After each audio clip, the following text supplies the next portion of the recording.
Case number D 505292, Mark Marino versus Tiffany Wagner. Counsel, please state your appearances for the record. Mandy McKellar on behalf of Mark Marino, bar number 10437. He's present with me in court today. Good afternoon, Judge. Attorney Jack Howard, bar number 1885, together with Tiffany Wagner. We've made some progress. Thank you for the time. Sure. If it would be okay with the court, could I ask that both parties be sworn? Mm-hmm. Of course. Can you raise your right hand, please? You and each of you do solemnly swear the testimony you're about to give in this action shall be the truth, the whole truth, and nothing but the truth, so help you God? Yes. Thank you. Judge, just since we're on the record, this matter was initiated with plaintiff's complaint. There's no question as to paternity of this minor child, so we'll stipulate for the record to paternity. We've also made certain agreements. As the court is aware, this matter was previously stipulated to send the parties to FMC. There's a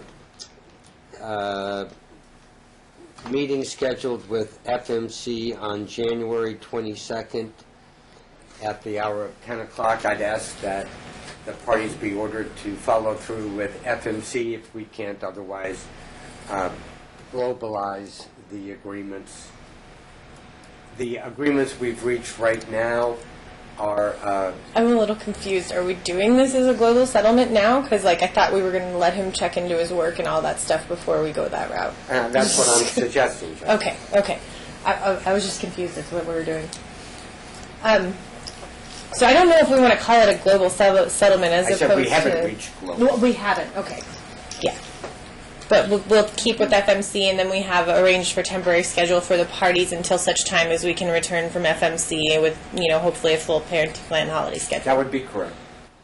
Okay, very good. So, do we want to put those stipulations on the record? Yes. Sure.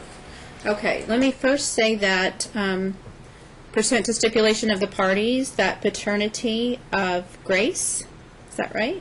Mm-hmm. Marino has been conclusively established. Dad, I assume you're on the birth certificate? Yes. Okay, so we don't need an order there. And that the parties are going to follow through with FMC mediation of a parenting plan, hopefully. And in the interim, they're going to have visitation according to the stipulations that you're going to place on the record. Yes, Your Honor. Okay. We would like to do that.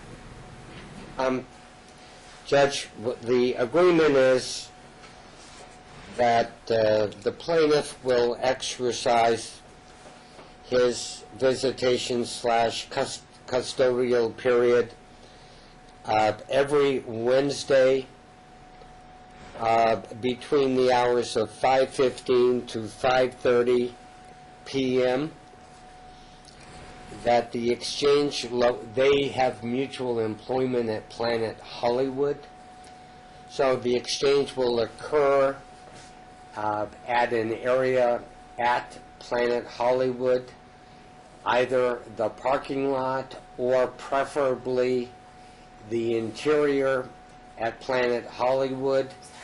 It was suggested at Starbucks or a bank, but it'll be a neutral place within Planet Hollywood. The return, so plaintiff will exercise from Wednesday between 5:15 and 5:30 to the following morning, which would be then Thursday morning at 8 a.m.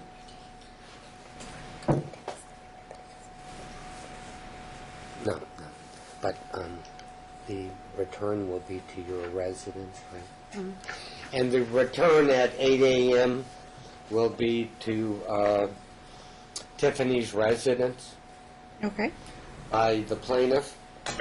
The following Thursday, immediately after the Wednesday, will be the same exact schedule with the same exchange location, same time, with the return Friday morning at the hour of 8 a.m. Likewise, to the defendant's residence. There will be a pickup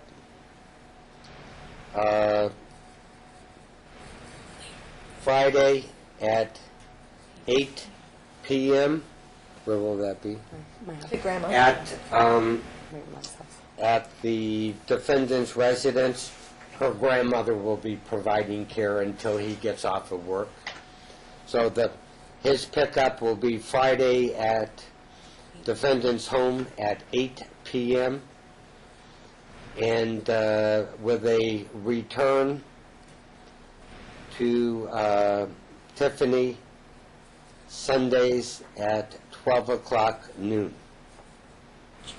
Okay. Is that a correct statement? Yeah, that's correct. There will be, by stipulation, a 4-hour right of first refusal. Okay. So those are the stipulations as to both the visitations / custody. In doing the rough math, the parties would be denominated as joint legal custodians and joint physical custodians. The math comports with Rivero. Yes. And I don't mean to interrupt. Go ahead. We did discuss the parties. The parties have the same job as bartenders in the Planet Hollywood at the same place, actually. So that's why the exchanges at Planet Hollywood make it more accommodating for everybody.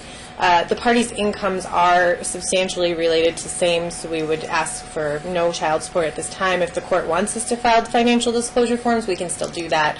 But we're similarly situated incomes, so no child support to the other. Additionally, my client will cover the health insurance cost because mom's health insurance lapsed when she birthed the baby. So he will cover it as long as available through his employment. If not, it'll be through her employment. And the 30-30 rule for unreimbursed medical costs. That would be correct, Judge. Okay.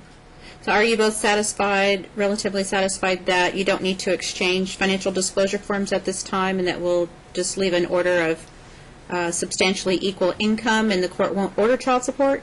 Do you, there was a period of time that you were off work providing for your daughter, correct? Yes. You are now reemployed with Planet Hollywood, Yes. correct?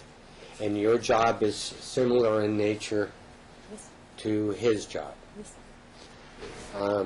I've explained to you how child support is calculated, correct? Yes. Based on your income times the percent, his income times the percent. You're both similarly employed? Yes. Do you need financial assistance at the present time from him to support your daughter? No. The only thing is if I wanted to reinstate my insurance. Okay, but you've heard the stipulate. He'll maintain insurance. Yeah. So that's. If it's available through his employment. If for some reason he loses insurance and you have it available, you would pick it up, correct? Yeah. And what's not covered by insurance, Yeah. And if neither of us are employed, I'll just buy Well- private insurance. then you'll have to. Yeah. But are you satisfied that at the present time you're not in need of, Yes, I don't need anything from him. okay, and you're not making any back claim for child support, correct? No. No, I'm just putting this up. Upon the birth of your daughter, you couldn't make a claim for child support. You understand that? I could make a claim. Yes, but you were together with him during the time, correct? Right. Okay. So are you making a claim for any back child support at the present time? No, none. No. Okay. You're not making any claim for back medical or pregnancy costs or... I mean, I paid for a lot of stuff that he didn't, but I don't care. It's Okay. fine. We're trying Doesn't to matter. put this on the record if the need arises. Yeah. So you're satisfied that your income is sufficient Yes. to meet the needs of your daughter? Yes. Sir, you've heard my statements. Is that a correct statement on... Yeah, I'm satisfied with that. Okay, so based on the stipulations of the parties, the court will grant temporary joint physical custody pending the outcome of an FMC negotiation of a parenting agreement. The court will grant joint legal custody to the parties of the minor child, and your schedule of custody will be in accordance with the stipulations that you placed on the record, including a 4-hour right of first refusal. Do you understand what a 4-hour right of first refusal is? I'm sure your counsel has explained it to you. Okay, all right, very good. Dad is to carry medical insurance for the minor child, and the parties are to share any unreimbursed medical, dental expenses. I know it's a baby and may not have any dental right now, but you're to split any unreimbursed medical expenses under the 30-30 rule, which means that within 30 days of you or mom incurring a medical expense, if you pay it 100%, give the other person proof of the payment and the bill. The other person has 30 days to reimburse half of that bill. Okay, and that's pending insurance, so you would want to pay deductibles or things like that. And it doesn't cover, like... If we have to go outside of our plan and get someone that's outside of our insurance, then is that okay? Like, because I need to have a test done, but it's not... There's an not auditory potential problem that might require a specialist. Definitely will require a specialist, and I have to have a sedated ABR done on her. Okay. But I'm waiting until her ear tubes, like, either come out or dissolve, what have you. And so then I have to go to somebody outside of our plan and probably pay out of pocket for a sedated ABR. So then I'll just... Well, the parents should confer and mutually agree upon the expert who is going to conduct the testing. The medical professional should be mutually selected. If you do have to go out of pocket, then I want everybody to know what those costs are up front before they're incurred, okay? Very good. Just for the record, I'm assuming that both parties agree to provide the other with their current address and phone numbers at all times. Yeah. Yes, no problem. Yeah, and if you feel the need, go ahead and exchange FDFs, because I'd like to resolve all those issues if we need to. Good luck in mediation. I hope it works out for you. And do we have a return from mediation yet? No, what was that? Okay.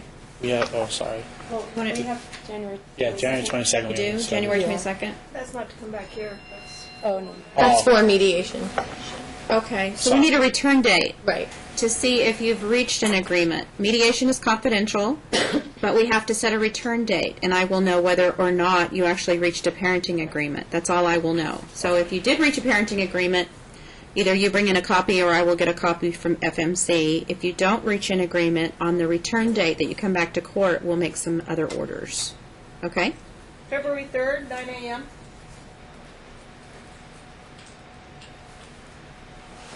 On courts and delegates, please. I'll be here anyway. I just have some things. I'll prepare today, Your Honor. Thank you. I'm sure that date's fine, Judge. Okay. Well, good luck in mediation, and thank you, and congratulations on reaching some agreements. Thanks, Judge. Thank you.